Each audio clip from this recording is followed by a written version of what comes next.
పోలీసులు కేసు చేసిరు. కేసు మీద థియేటర్కి సంబంధించిన కొంతమందిని అరెస్టు చేసిరు.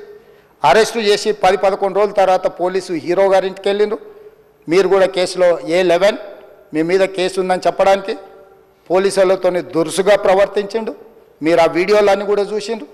ఆ పరిస్థితిలో చట్టాన్ని అమలు చేసే పోలీసులు ఆల్రెడీ ప్రాణాలు పోయినాయి. ఒక నిరుపేద తల్లి చనిపోయింది, కొడుకు చావు బతుకుల మధ్యలో ఉన్నాడు.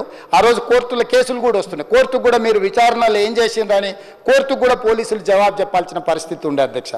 దాంతో మాట్లాడితే వాళ్ళు చాలా బాధ్యతారహితంగా సమాధానాలు ఇచ్చారని మా పోలీస్ సిబ్బంది చెప్తాను. దాంతోనే అతన్ని పోలీస్ స్టేషన్ తీసుకెళ్ళారు అధ్యక్ష.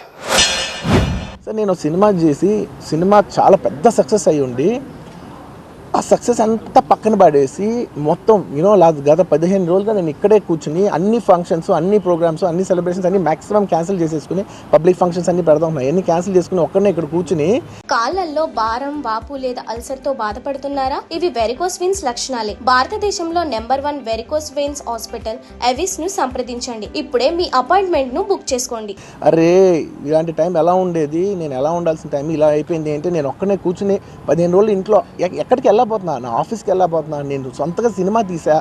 ఒక సినిమా 3 ఏళ్ళు కష్టపడి తీసిన సినిమా థియేటర్లో ఎలా ఉందో కూడా నేను చూడలేదు ఇప్పటివరకు. నేను నా సినిమా థియేటర్లో ఎలా ఉందో చూడలేదు నేను. And that's my biggest education. మీరు రాబోయే సినిమాలు నేను ఎలా తీయాలి, ఇట్స్ మై లెర్నింగ్ కర్వ్. నాకు చాలా ఇంపార్టెంట్ నేను థియేటర్లో చూడటం. నేను నేర్చుకుంటా సినిమాని.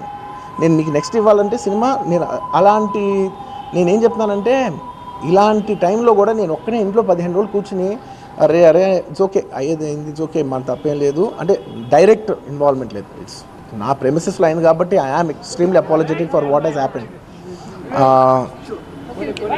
అలాంటిది ఇలా 15 రోజులు కూర్చున్న తర్వాత మీరు ఇలా అన్నారంట, మీరు అలా అన్నారంట, కాళ్ళు చేతులు ఇరిగిపోతే పర్లేదు అన్నారంట అంటే డెఫినెట్లీ చాలా బాధ వేస్తుంది.